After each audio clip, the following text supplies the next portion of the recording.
Prabhupada's purport. So we're discussing the fourth verse purport, and we'll continue from there. Very good.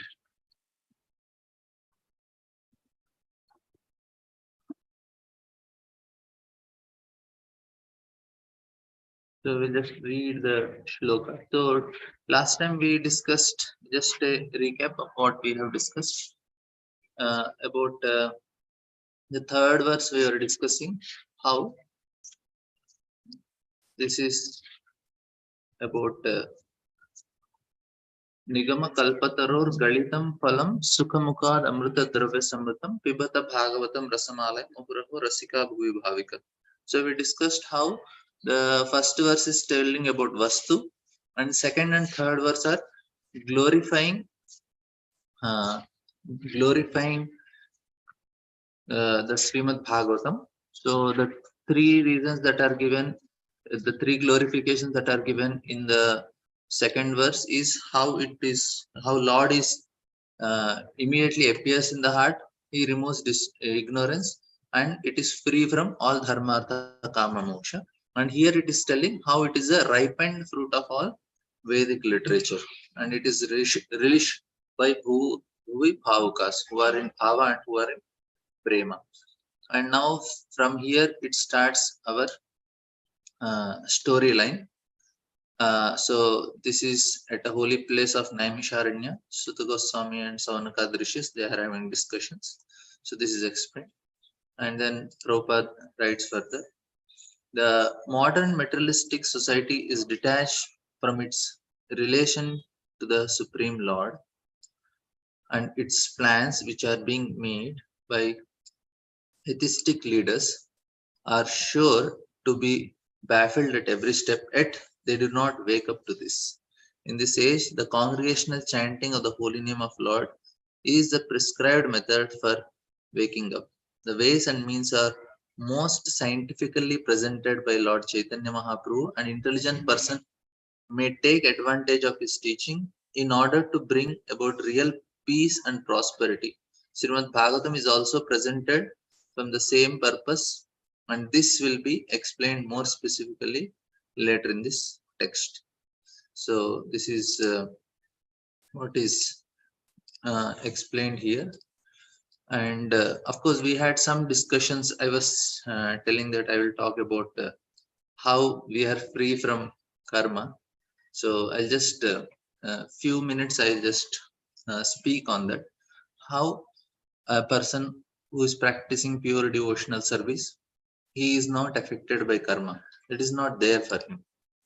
So yes thank you. So this is very important for us to understand. So for this we need to understand that how whether we are practicing pure devotional service. So that is first question. See, the shlokas are very clear that whoever is practicing pure devotional service, for them there is no karma.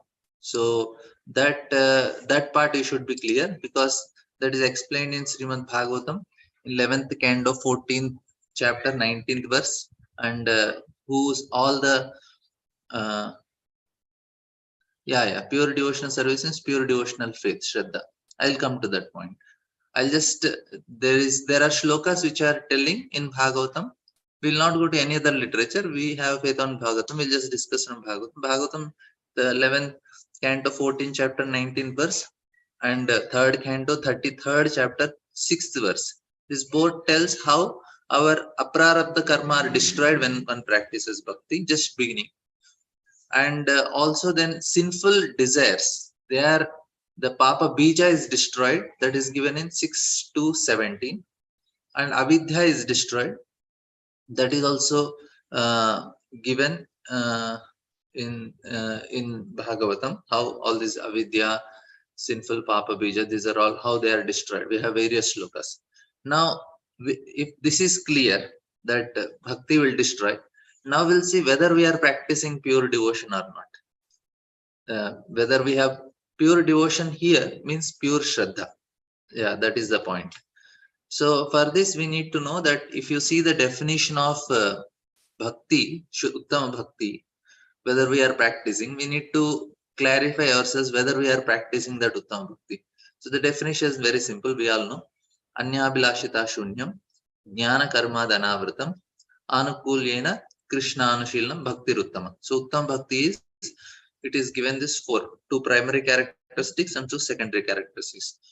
Anushilanam means very simple. We have to in the footsteps of previous acharyas, we have to render service to Krishna or continuous service to Krishna. That is Anushelana.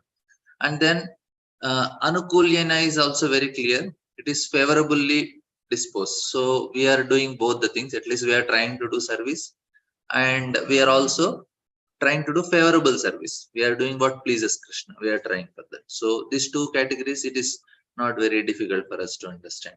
Anukulyana, favorably, and rendering service. Of course, its details are there. Will not go in that. But we have to see whether we are doing Uttama Bhakti or not. That's the reason. So if first thing is Bhagavatam says somebody does Uttama Bhakti, he has no karma. All the prarabdha is immediately burnt. Now, okay, that you all agree. Now whether we'll see whether we are doing Uttama Bhakti or not. Then for doing, whether to know that we are doing Uttama Bhakti, let us go to the definition of Uttama Bhakti. So in these four parts are there. So first part we are seeing Anushilanam. We have to follow in the previous Acharya's guidance and render service to Krishna, or continuously render service to Krishna. That is clear. We are doing it. Anukulyana is favorably we have to do. Means it should be pleasing to Krishna. So we are also trying to do favorably. Chanting, hearing, reading and all favorably. Jnana karma dhanavritam means what? It should be free from jnana and karma. Of course, these details will be coming, because this is actually what Vyasdev did a mistake. He mixed jnana and karma. We will try to clear that part also. Presently, because we are doing one simple way to know whether we are doing jnana and karma, we just have to do what Prabhupada says. And if we are doing what is favorable for our bhakti, which is helping us to go towards Krishna, that is what is our criteria. Then we will be easily able to free ourselves from jnana and karma. We will discuss further in maybe some other shlokas how we have to make ourselves free from jnana and karma. Basically, we should not have faith in the process of jnana and karma. That is very important. Now the main today's discussion, to know whether Uttama Bhakti for us, because most of the doubts come here only, where Anya Abhilashita Shunyam. Now the problem comes is when there is any other Abhilasha other than Bhakti, other than attaining Krishna, that we consider actually problem. Now we say, Prabhu, how I am a pure devotee? I have so many material desires. But here the shloka is not telling that only. It is telling your Abhilasha should be Krishna. Try to understand this very important point. See, Krishna is a means to achieve something, or Krishna is the goal. So there is a difference. Krishna is a means or Krishna is a goal. Bhakti is a means or Bhakti is a goal. So what was the mistake of Vyasdev? He explained Bhakti as a means. So that's why now he made two errors. So we also make this. First error, three errors actually Narada Muni Vyasdev makes, which Narada Muni points out. He says, first thing you did is you try to logically explain everyone that God exists, and it is doomed to be a failure, because logically you cannot oppose tarko pratishto sutayo vibhina. It is not possible. And second, and this is the main reason, he says that with the help of logically you try to explain on the basis of Upanishads, Vedanta Sutra, and that's why we are completely dissatisfied, because Lord is beyond logic. That is one reason. But the second reason is very important. He says that you spoke dharma, artha, kam, moksha, but he said you have showed Krishna as a means to achieve something in life. So I need Krishna to become happy. I need Krishna to achieve good job, good wife, good children, good property. Krishna is a means to achieve something. then that is not Shuddha Bhakti. That is not Uttama Bhakti.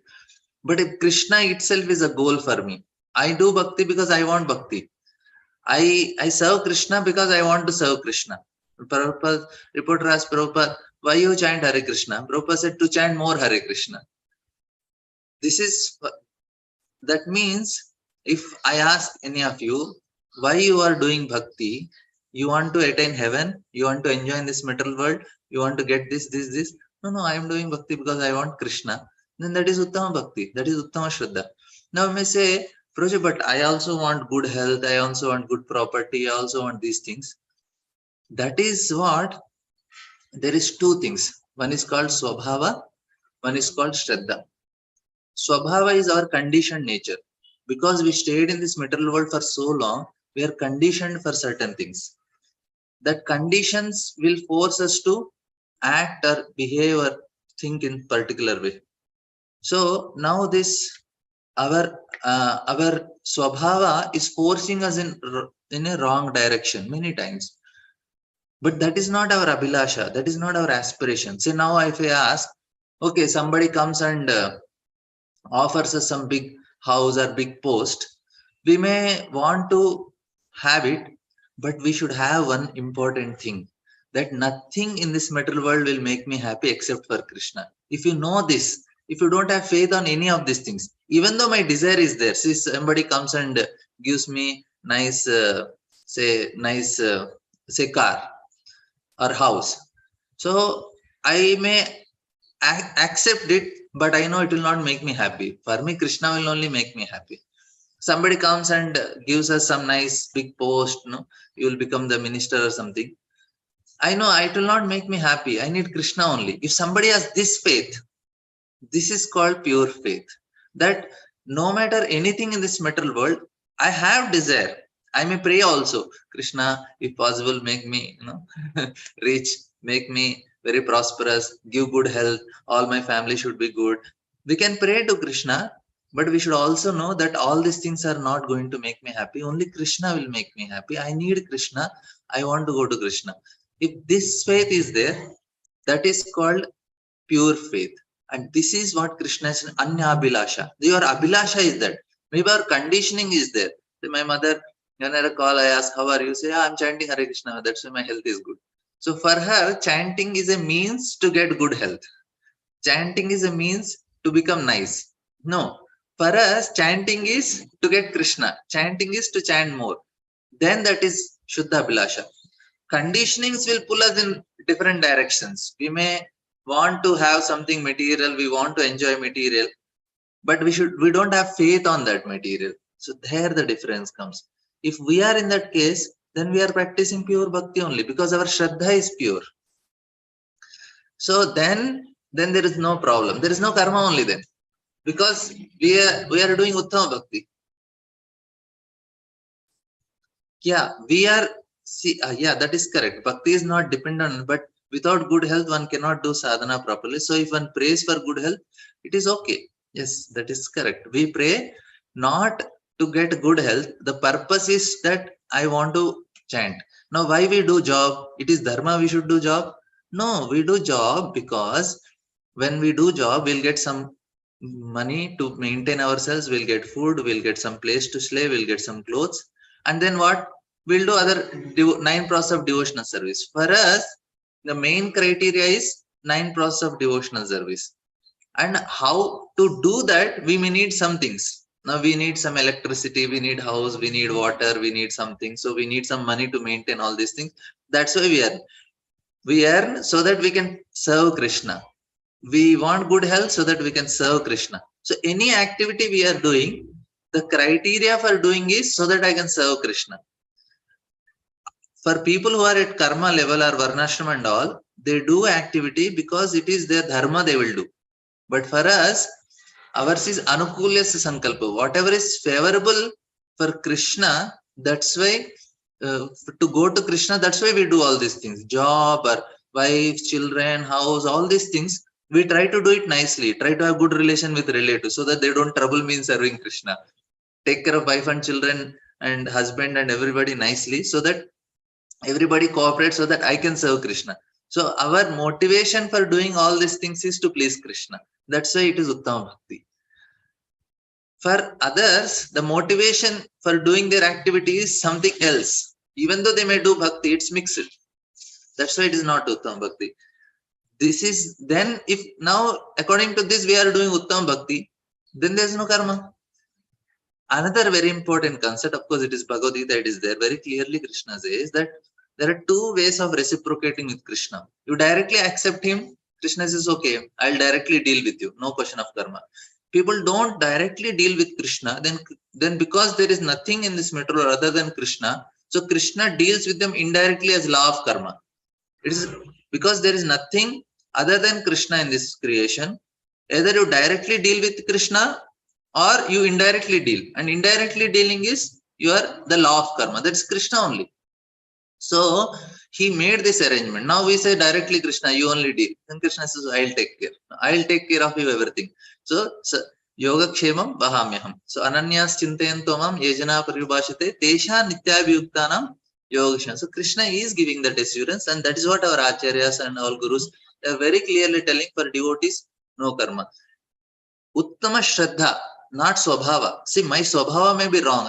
Somebody may have some bad habits also. It does not matter, because that will be clear. For Krishna, it does not take to remove the Swabhava of a living entity. It's just a fraction of second for Krishna. But he keeps so that he will become humble, he will get pure. Some other things will also happen so that he will feelingly chant. So Krishna want to do some other things. So slowly he removes.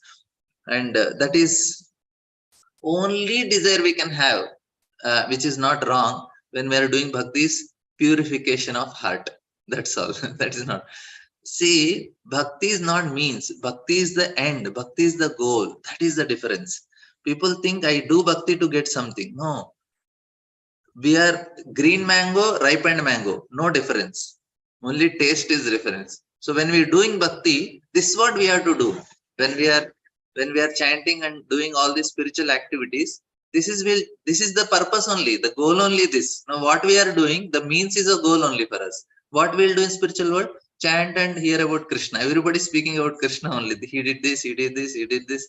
Now what we are doing, we are talking about Krishna only. For us, means and goal are not different. So this is the another mistake Vyasdev did, which Narada Muni points out. He says, Are, you are making bhakti as a means. No, bhakti is not a means. This is second mistake Vyasa Maharshi did in writing all the things.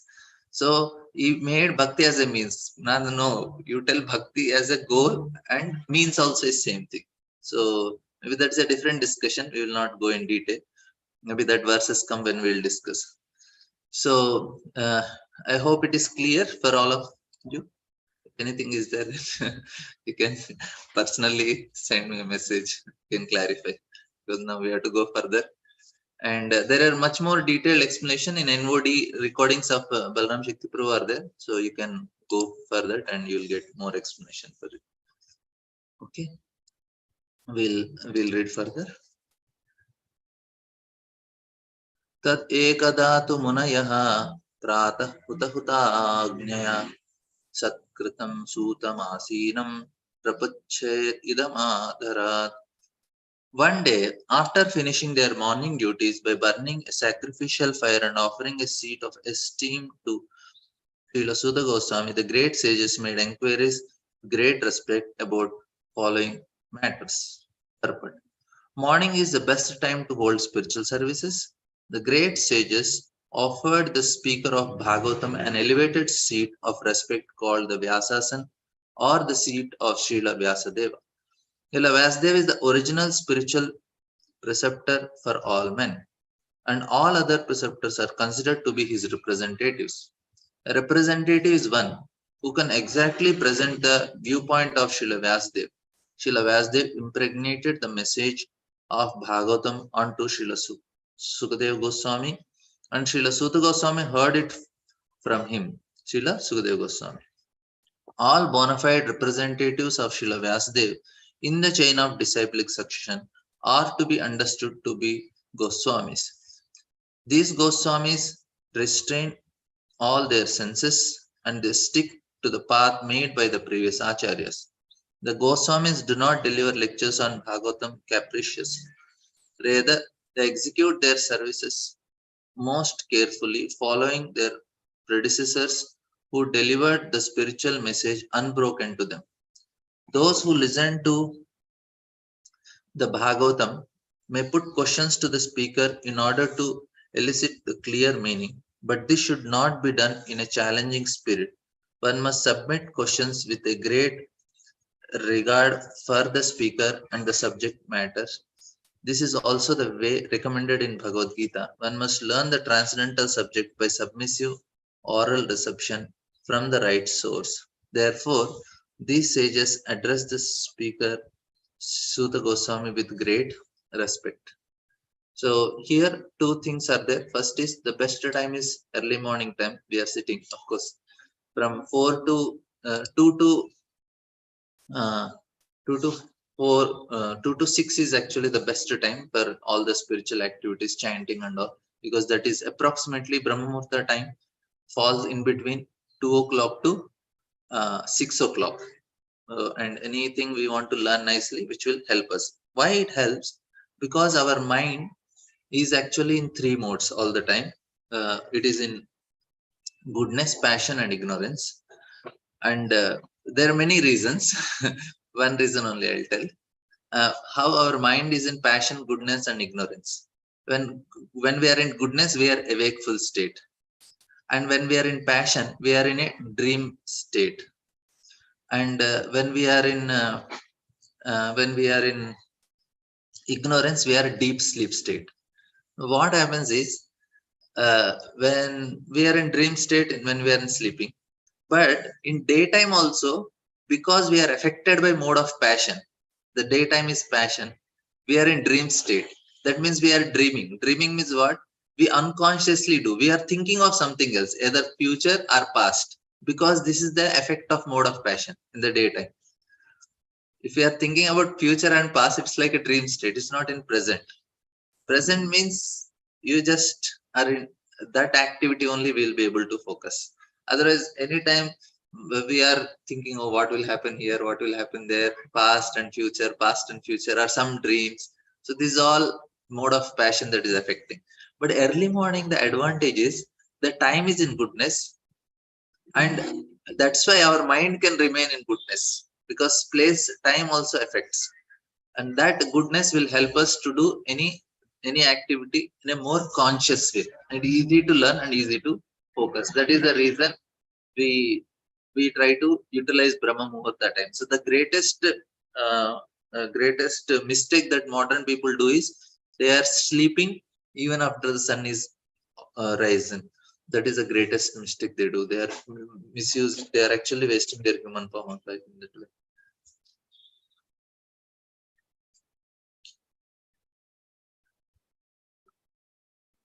Yeah. So, and then we have another important thing is about parampara. Of course, this how to hear Bhagavatam comes in more few further shlokas, and we should always remember first canto is Adhikara Tattva. What is Adhikara Tattva? What is my qualification to hear Bhagavatam, or what should be the qualification to hear Bhagavatam? So one of the qualification that is clearly mentioned here is all the bona fides are in the disciplic section. They are all controlling the senses and stick to the path made by previous acharyas. And then another thing, that is listening Bhagavatam must put the questions in a to clear the meanings, and it should not be done in a challenging way. And this is now the first question start. Now to hear, to put question means that means we should be willing to accept the answer also. Here in these cases, they are accepting Sutta Goswami, so they are willing to accept what he is saying, and because they are doing in a submissive way, accepting that he knows more than us, and when asking, we are clarifying our doubts. That is, there are so many criteria, and why they accept him, because now they glorify him, like how they glorify. So Rishi Uvacha Tvaya kalu puranani setihasani chanaga akhyatan apaditani dharma shastrani yan yuta. The sages said, respected Sutta Goswami, you are completely free from all vice. You are well versed in all scriptures, famous for religious life, and in the Puranas and the histories as well, for you have gone through them under proper guidance and have also explained them. Now, purport. A Goswami, a bona fide representative of Srila Vyasdev, must be free from all kinds of vices. The four major vices are illicit connection with women, animal slaughter, intoxication, speculative gambling of all sorts. A Goswami must be free from all these vices before he can dare to sit on the Vyasasan. No one should be allowed to sit on the Vyasasan who is not spotless in character and who is not free from the above mentioned vices. He not only should be free from all such vices, but must also be well versed in all revealed scriptures or in the Vedas. The Puranas are also part of the Vedas, and histories like the Mahabharata or Ramayana are also part of the Vedas. The Acharyas or the Goswami must be well acquainted with all these literatures. To hear and explain them is more important than reading them. One can assimilate the knowledge of the revealed scriptures only by hearing and explaining. Hearing is called Shravanam and explaining is called Kirtanam. The two processes of Shravanam Kirtanam are of primary importance to progressive spiritual life. Only one who has progressively grasped the transcendental knowledge from the right source by submissive hearing can properly explain the subject matter. Of course, every line we can have very elaborate discussions, but I will just give a brief understanding. See, first thing, of course, in the previous verse also we have very important discussions. I will not go very deep. We will not be able to cover. Uh, so, first is these four things. Na, why it is given these four things? Because these four things will disturb our mind, disturb our consciousness, any of these activities, which will not allow us to to accept spiritual reality. It will make us more bond in this material world. There is psychological reasons also. There is how it is going to affect our sanskaras and vasanas. There is much more detailed explanations, especially these four things, how they are going to affect and how it is increasing the bad karma of people in general. This is a very nice elaborate discussions are there in this. uh, that is the reason we should not do it.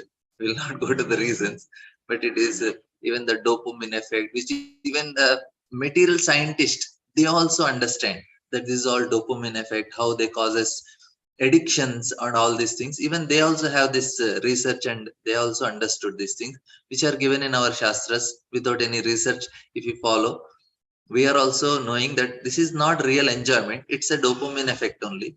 This scientist, material scientist says, and shastras are already told that this won't work. So we can peacefully go ahead with what acharyas say.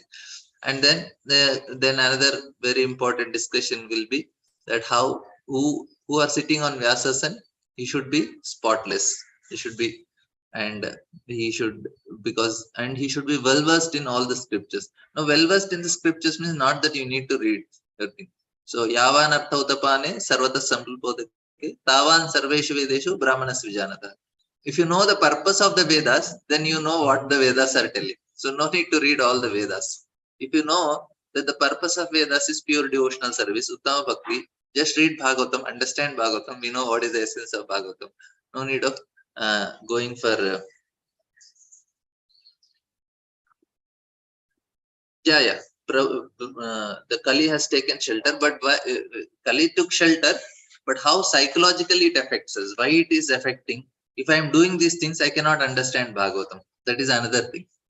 If any of these activities are happening, we cannot understand because it affects our consciousness, especially at a mental level. How we cannot be, we cannot come to level of buddhi. We'll be at that level of manas only if these things are done, and it's all Manorathenasati. It's all mental speculations.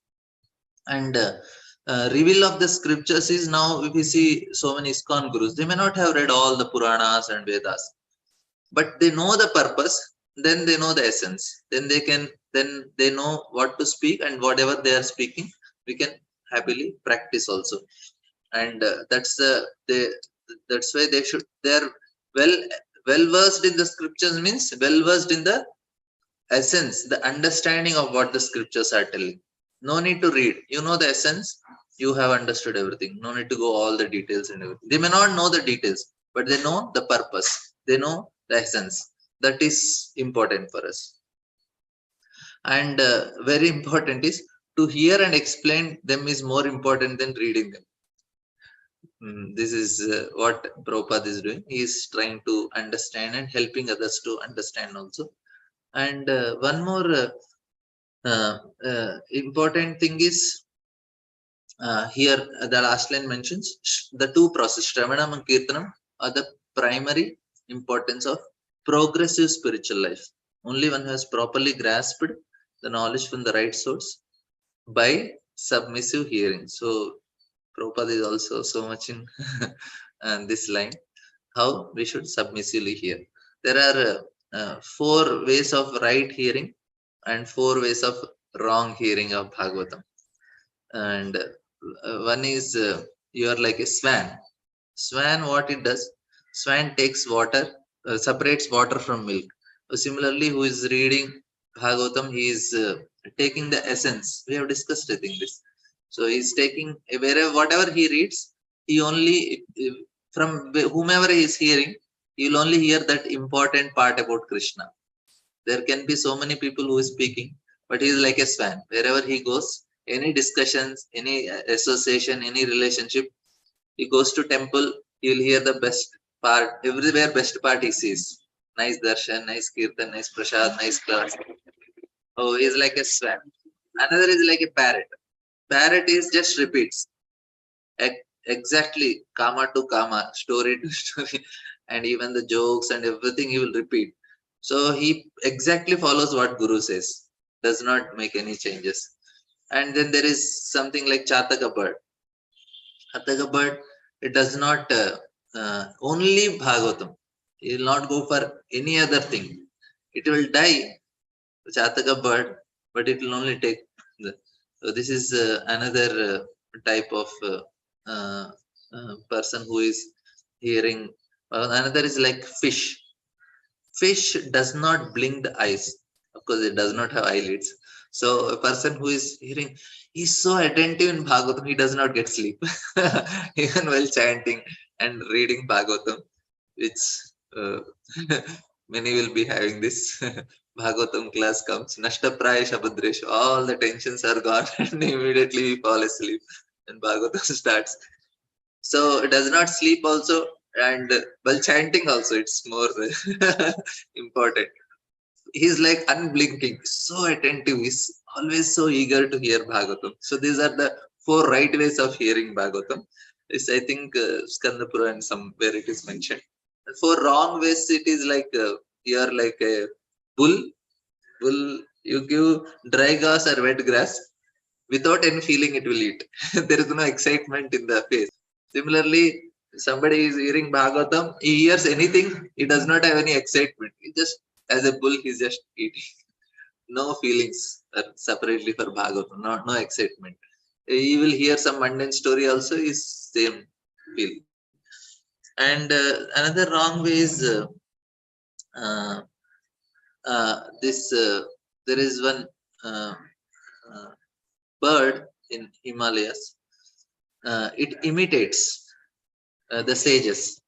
So, of course, there is one. Yeah, this imitates the. It looks like a sage because it's also in Himalayas.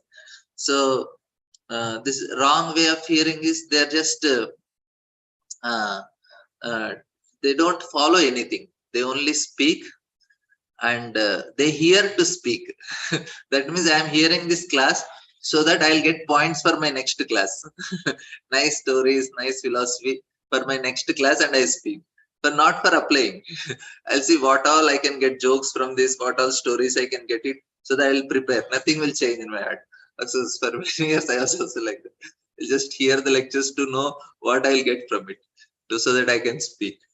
And then there is one more category is people who are like jackals.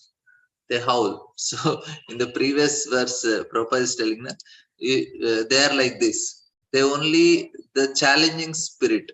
So we should not. We should subject matter. It should not be asked. Sorry. Yeah. The question should not be done in a challenging spirit. So these people, now they already have questions prepared. So just want to disturb the speaker. So in the jackals, all the deers run away. So that they will disturb the whole class with their questions. They don't. They don't properly hear. And one more animal it is compared. It is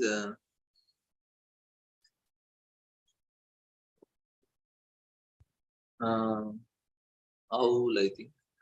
I will recollect and tell you. So this is all about how to hear Bhagavad, how not to hear. What are the wrong ways?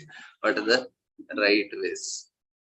Anyway, so here, of course, this maybe actually this is very important. Maybe once Parikshit Maharaj section comes, when Kali and all, that time we'll discuss this detail. This is very important. We should know how it is psychological effects, because it will help us for us personal conviction. And even if we are explaining to new people also, we need to know how these four things are very dangerous for any human being. Yeah, so I'm giving in future so that you'll continue to stay till 13th, 17th, 18th chapters. You'll get the answers for this in 17th, 18th chapters. Yes, yes. Spiritual reference you'll get. for, for regulative principles, you will get seconds. Yeah, there are references. So, Yani Vedani Shresh, Yani Veda. Vidam Shreshto Bhagavan Vadarayana Anye cha Munaya Suta Pravara Vido Vidu Paravaro Vido Vidu. He says, being the eldest learned Vedantis, O Suta Goswami, you have acquainted with the knowledge of Vyasdev, who is the incarnation of Godhead, and you also know other sages who are fully versed in all kinds of physical and metaphysical knowledge. This is also important understanding. I will explain. Srimad Bhagavatam is the natural commentation on Brahma Sutras or the Bhadrayana Vedanta Sutras. It is called natural because Vyasdev is the author of both the Vedanta Sutra and Srimad Bhagavatam, or the essence of all Vedic literatures. Besides Vyasdev, there are other sages who are authorities of 6 different philosophical systems, namely Gautama, Kanada, Kapila, Patanjali, Gemini, and Ashtavakra. Theism is explained completely in the Vedanta Sutra, whereas in other systems of philosophical speculation, practically no mention is given to the ultimate cause of all causes. One can sit on Vyasasana only after being conversant in all systems of philosophy, so that one can present fully the theistic versus views of the Bhagavatam in definite defense of all other systems. Srila Sutta Goswami was the proper teacher, and therefore the sages of Naimisharanya elevated him to the Vyasasana. Srila Vyasadev is designated herein as the personality of Godhead because he is the authorized, empowered incarnation. So here, first about Sutta Goswami.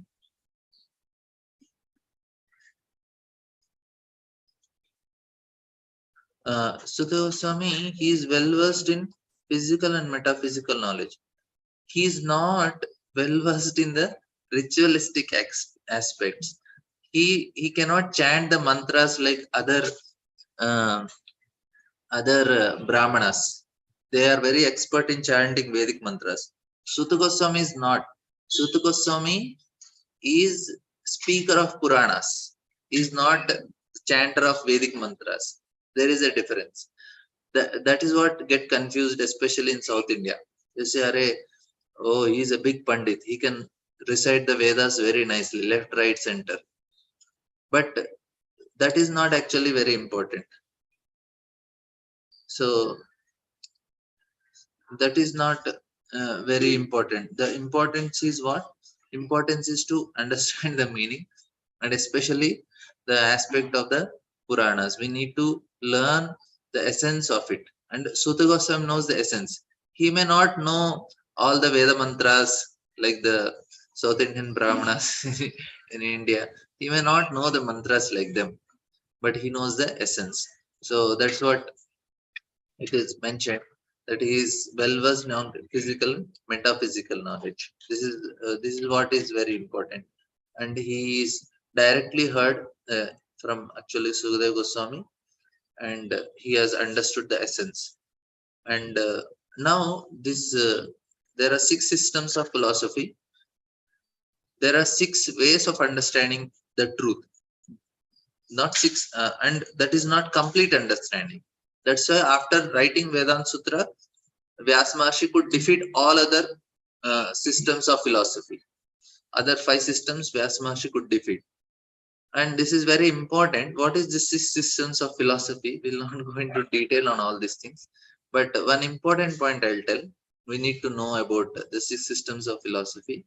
These six systems, like there is one Russian very big scholar, intelligent person, very intelligent scholar, very young age he became the professor in Harvard University. Of course, he died in an accident. He studied all the philosophies of the world, and he gave a conclusion. He said that all the possible philosophies are very, very scientifically designed in Vedic system by all the six systems. They are covering all the possible philosophies and very, very scientifically.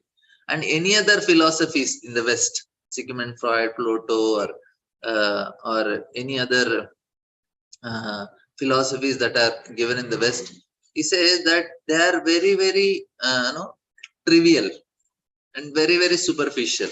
They are not such a depth what these six systems of philosophy that are there in the Vedic literature. They are very, very scientifically evolved, and any philosophy in the world will come in this categories only. You cannot speculate more than this. That's the point. With our human intelligence, whatever best speculation you can make about philosophies, all the best to the ultimate are there in the six systems, because it's Lord only will empower them. But whatever the philosophies that are there in the modern society, it will come into this. Socrates, Plato, or Aristotle, or even Sigmund Freud, or Karl Marx, any of the philosophies, it will come in all the six only. There is nothing beyond this. Krishna tells that all paths lead to me. That means all the paths are made by me only. So all the systems which are there in our Vedic. So this much knowledge we need to, we should understand that there cannot be more speculation than this. That's why if you know all these these five, people who know, or we need not know, we can just know that where the verse is given. I forgot the name, bro. I will forgot the name of this. I will find out the name. He wrote actually a book. I will try to. I heard it from the Vigyan Maharaj. I will see if I get that lecture again.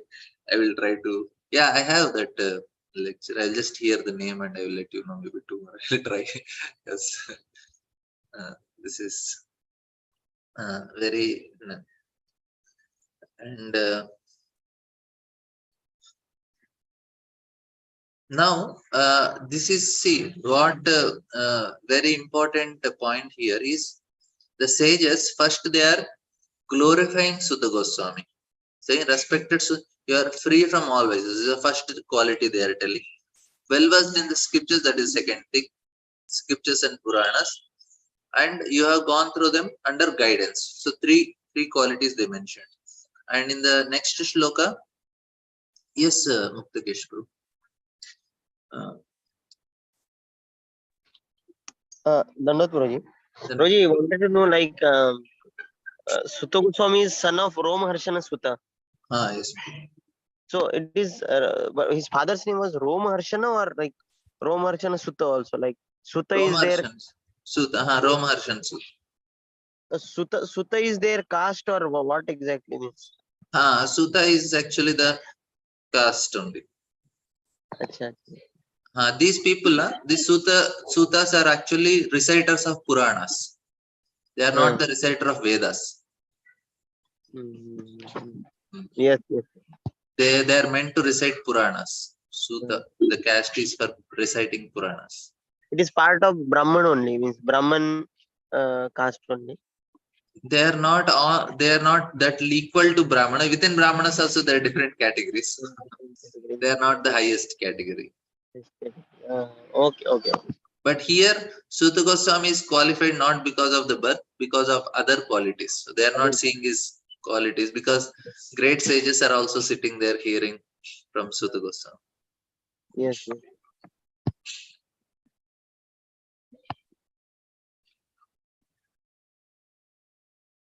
What is the original name of Vamana Dev? I don't know. He is there many.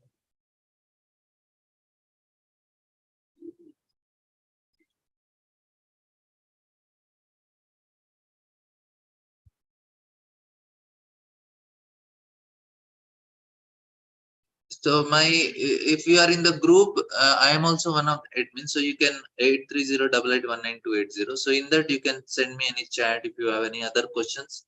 That is my number. It is available in chat or radhapramodas@gmail. Very simple. My name at Gmail is my mail ID. You can mail also. Yeah. So here and now second place the qualification, that is their glorification. They are saying you are acquainted with the knowledge of Vyasdev. That means all the 6 systems of philosophy thoroughly know, and you also fully versed in all kinds of physical and metaphysical knowledge. So this is another thing they mention. So okay, so and then the here in the third verse, third glorification, third verse in the glorification. So this is because you are submissive, your spiritual masters have endowed you with all favors bestowed upon a gentle disciple. Therefore, you can tell us all that you have scientifically learned from them. So this is another. Vettatvam somyatat sarvam tatvatastat anugraha guhya signasya shishyasya guravo guhyam apyutaha. So apyuta. So here what this is because you have submissive, so you got all the blessings. So this is another uh, glorification they make. And now very important, this is the last purpose we'll take for today. The secret of success in spiritual life is in satisfying the spiritual master and thereby getting his sincere blessings. Vishwanath Chakravarti has sung in his famous 8 stanzas on the spiritual master as follows: I offer my respectful obeisances unto the lotus feet of my spiritual master. Only by his satisfaction can one please the personality of Godhead. And when one is dissatisfied, there is only havoc on the path of spiritual realization. It is essential, therefore, that a disciple be very much obedient and submissive to the bona fide spiritual master. Ilasuta Goswami fulfilled all these qualifications as a disciple, and therefore he was endowed with all favors by his learned and self-realized spiritual masters such as Srila Vyasdev and others. The sages of Naimisharanya were confident that Srila Sudha Goswami is bona fide. Therefore, they were anxious to hear from him. So, this is also very important criteria that we please. And now, when we are every day sitting and hearing Bhagavatam, this is actually this is how we please our spiritual master. The pleasure of our spiritual master is when we sit and submissively hear Bhagavatam, he will be very pleased. And we understand and explain to others, he will be more pleased. So this is how we please, by sincerely chanting, by sincerely hearing and reading, because that will make us free from our anarthas and will become closer to our spiritual master. Of course, we have to do some practical services. We preach, we give this message more and more. And even any of the arrangements we make a temple is for preaching. We distribute books, that is also for preaching, to help others. So other management and everything is basically to facilitate preaching. Otherwise, what is the use of temple or any other activity if it is not, we are not able to help people to take to Krishna consciousness? So first we shall ourselves try to sincerely chant, try to understand properly, and we same thing we try to explain according to our capacity to others also, and in that way we can please our spiritual master. First we have to hear ourselves, then we can speak. Any comments, anybody? Okay, we'll take one more verse. Today we are going a little fast. Tatra tatranja bhavatadyat vinischita pumsam ekantatashreyas tanna samshitumarhasi. Is therefore, being blessed with many years, explain to us in an easily understandable way what you have ascertained to be the absolute and ultimate good for the people in general. Of course, from here the questions comes. There are 6 questions from this. From here, the first question start. So maybe we will take all the 6 questions in one go, and we will try to remember them and try to understand and what Prabhupada speaks about them. Uh, so till now here we have the first thing before asking the etiquette is we have to glorify the speaker, and then we should express our appreciation, what appreciation we have. So to degree we have the appreciation, to that degree we'll be able to understand. And uh, this is how we will be able to understand Bhagavatam properly. Now, Prabhupada writes in the purport, in Bhagavad Gita, worship of Acharya is recommended. The Acharyas and Goswamis are always absorbed in thoughts of the well-being of general public, especially their spiritual well-being. Spiritual well-being is automatically followed by material well-being. Acharyas therefore give directions in the spiritual well-being for people in general, foreseeing the incompetencies of the people in this age of Kali or the iron age of quarrel.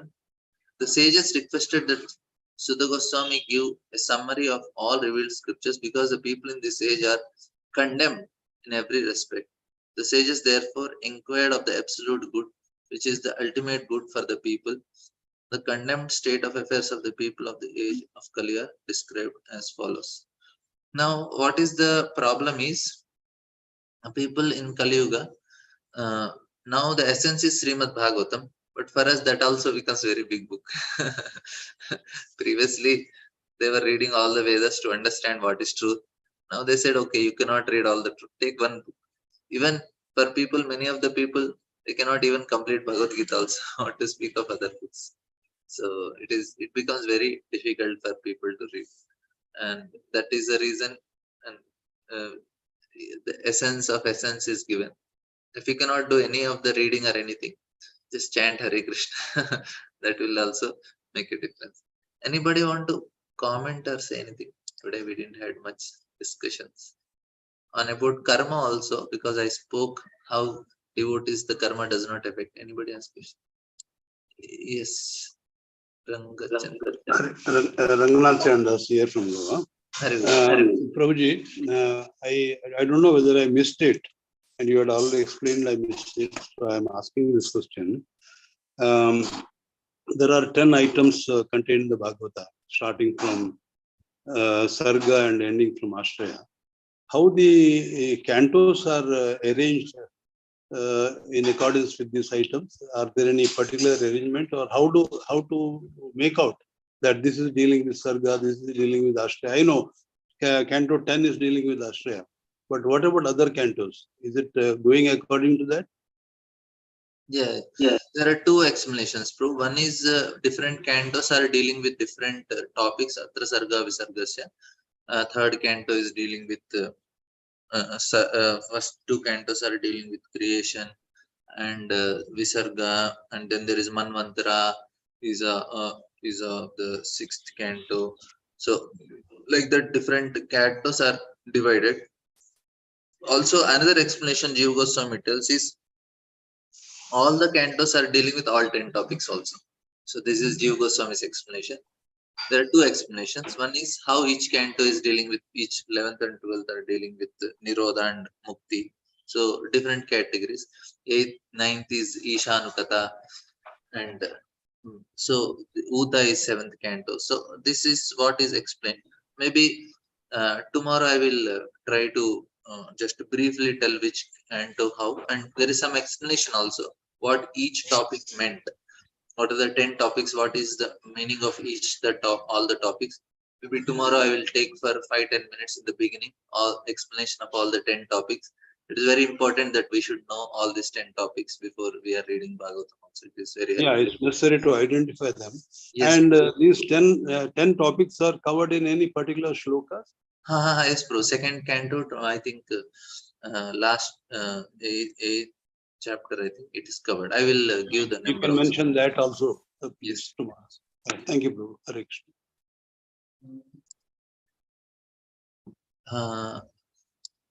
Yes, Sham Vallabhi Mataji. Hare Krishna, Prabhuji, Dandavat Pranam. Dhanavad. You explained clearly, Prabhuji. Thank you so much. I missed some classes, Prabhuji. Regarding the question answer, we should ask you personally, Prabhuji. You can ask Mataji now also. You can some questions which you can send with chat box, or you can send me mails. So my question is that, Prabhuji, why all the Naimisharanya sages selected only Suta Goswami? Because from Sukadeva Maharaj, so many people here. Now Sukadeva Goswami told personally only to Parikshit Maharaj, and so many sages are present there. Am I correct, Prabhuji? Yeah. But how they selected Suta Goswami? How the Naimisharanya sages know previously about Suta Goswami? So when Sukadeva Goswami was speaking to Parikshit Maharaj, in that assembly, Suta Goswami is also present. He Yes, heard Prabhuji. directly from Sukadeva Goswami. And when Naimisharanya sages were doing the sacrifice, they were doing it. They were continuously doing the sacrifices. And after doing, one fine day they understood this is not working. Only the smoke is burning our face. We are only waiting black soot on our face, not working. Because every time when they do yajna, it is not that only yajna is performed. There used to be always the discussion of Krishna Katha in every yajnas. That is a regular sadhana they do. But one fine day they realize that this won't work. We just need to know the essence. So that's why they make Sudha Goswami sit, because he was present there, who directly heard from Sukadeva Goswami. And we can see the qualifications of Sudha Goswami. They just mentioned, you are so much qualified, you are well versed in the, and you are very submissive, Siktasya, Bhuyasya, Guru. So you are so well versed, you are very qualified, you are amongst us, and you have directly heard from Sukadeva Goswami. Why don't you speak to us? And they did not invite Sukadeva Goswami, because for Sukadeva Goswami to speak Bhagavatam, the audience need to be like Parikshit Maharaj. He will not, we cannot call him, Prabhuji, in our temple, can you come and give Bhagavatam? We cannot invite Sukadeva Goswami. The qualification for the hearer is also very important for Sukadeva Goswami.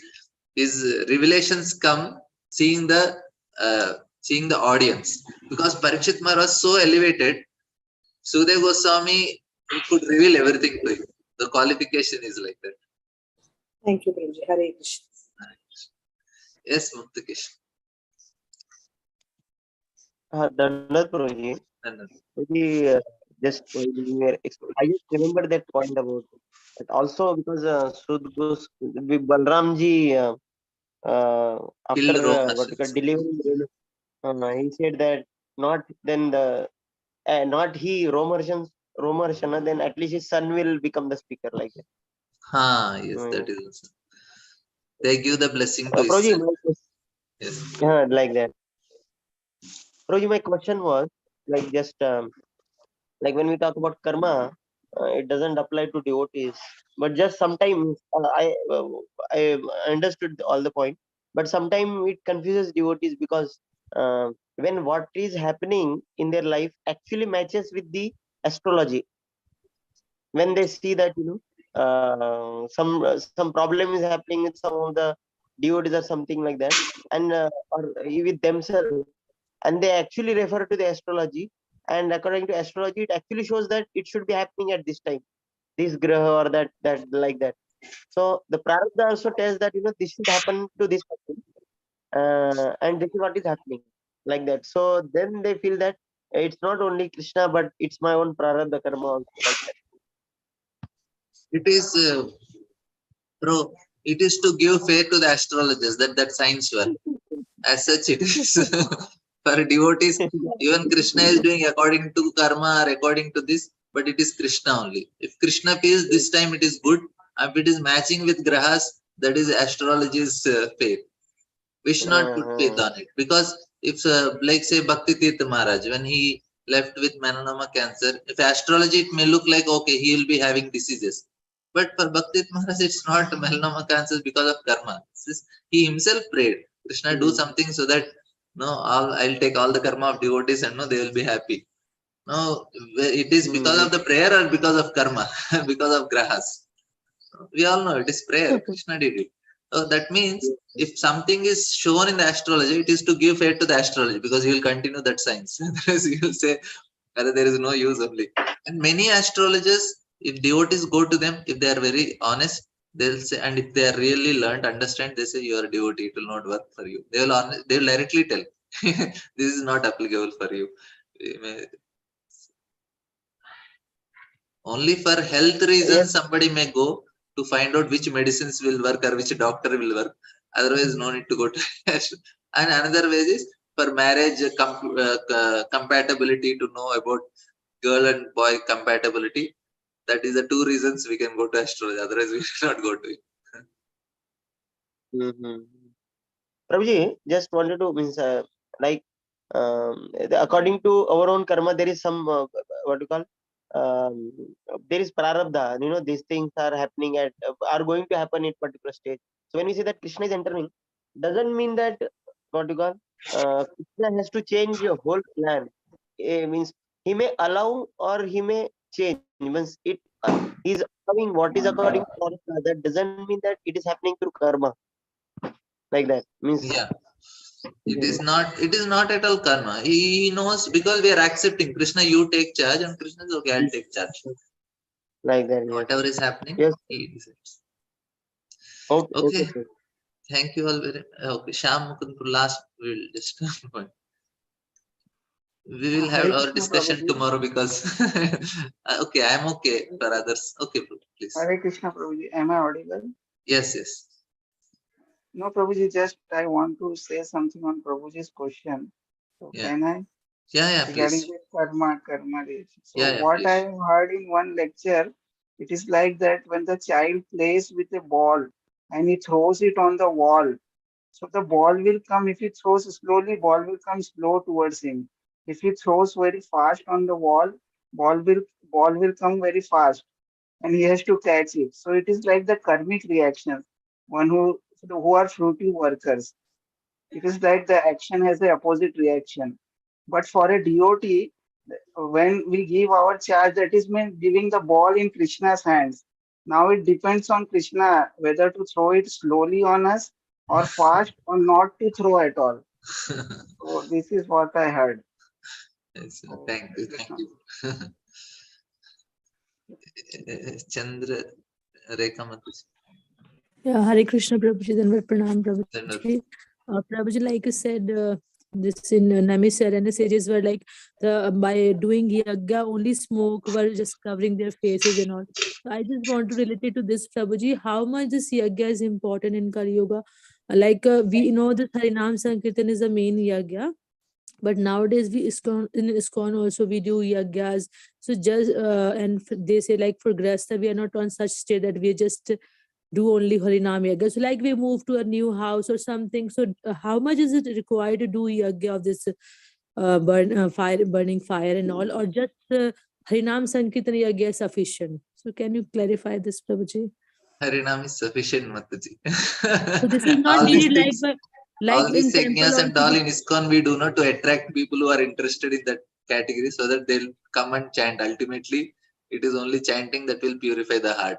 Any of these Like yajnas Prabhuji from Mayapur side also, we know that in Namisan and they have performed this yagya during I think Corona time and all, something like this. So how much like in our temple also, in our temple also Ram Navami they performed yagya for VIPs and also, and many other places even that is in a preaching tool, initiation time Mataji. also, Prabhuji initiation time also we do perform yagyas. that is a preaching It is tool, Mataji, especially when we are calling VIPs, because they have faith in yajnas.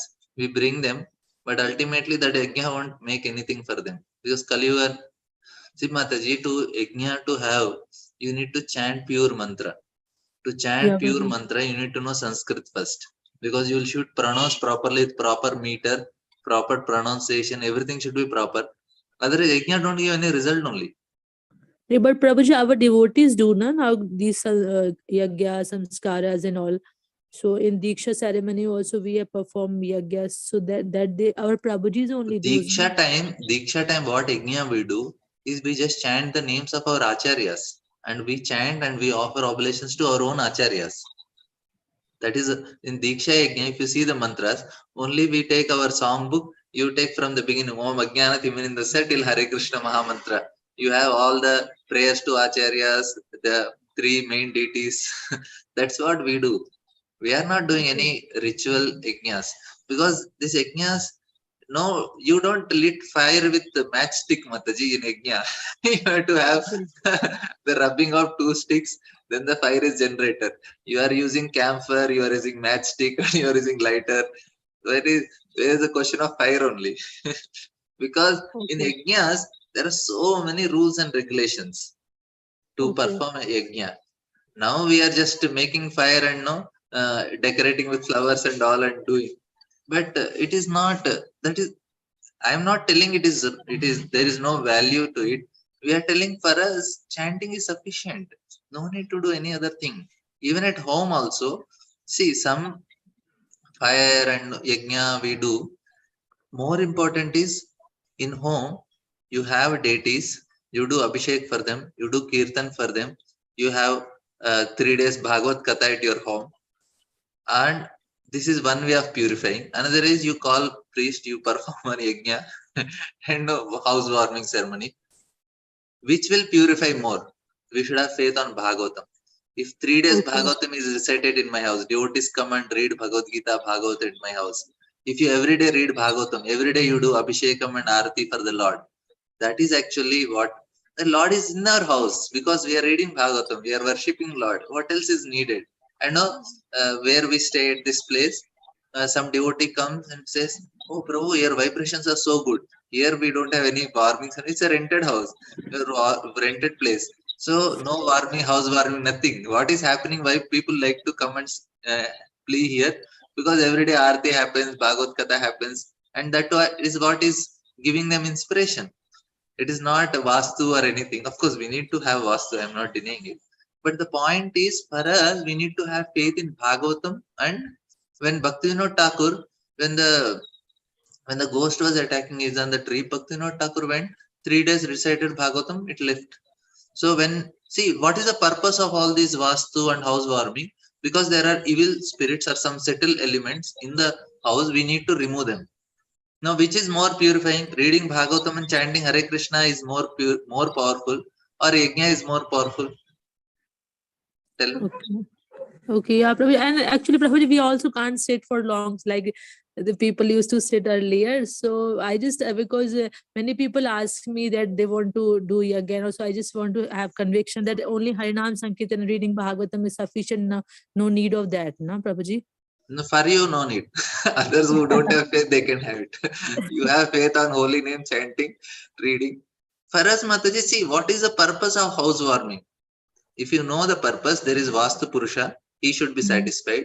And also, we have to see that some other, because by the time the house is constructed, some elements may come and stay. We have to remove all of them. We have to please the Vastu Purusha. By chanting, he will not be pleased because Krishna is pleased. Every is pleased. We are watering the root. We are reading Bhagavatam. Krishna is directly coming in the house. Bhagavatam is directly Krishna. We are doing Abhishekam, calling Vaishnavas and feeding them prasadam. That is sufficient.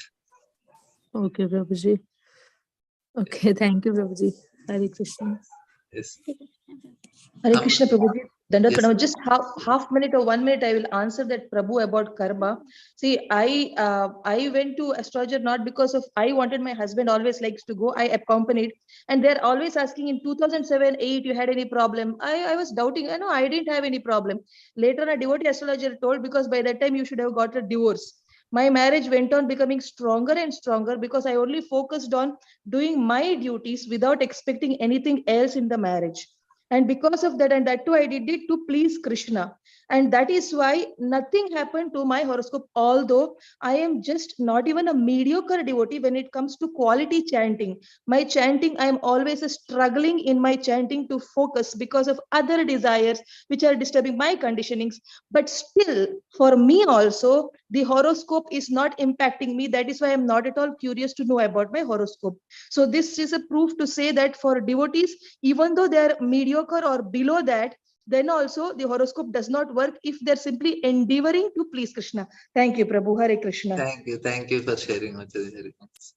Yes, Gail Mataji. Hare Krishna Prabhu. Yeah, I'm just wondering if a person chants Hare Krishna in their home, maybe even intermittently, right? But they have,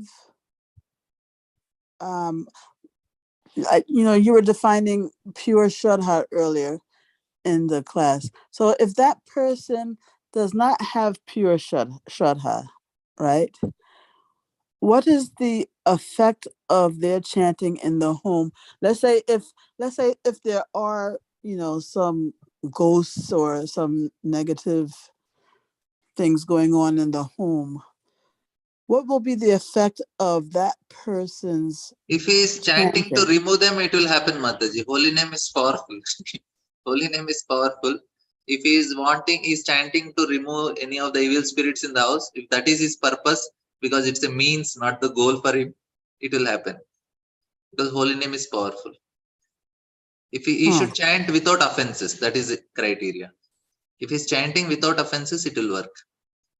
But it will work even though, let's He say, may not have pure Shraddha also. Yeah, without faith also it will work. Okay. Thank you. Thank you all very much. So we'll have our discussion tomorrow.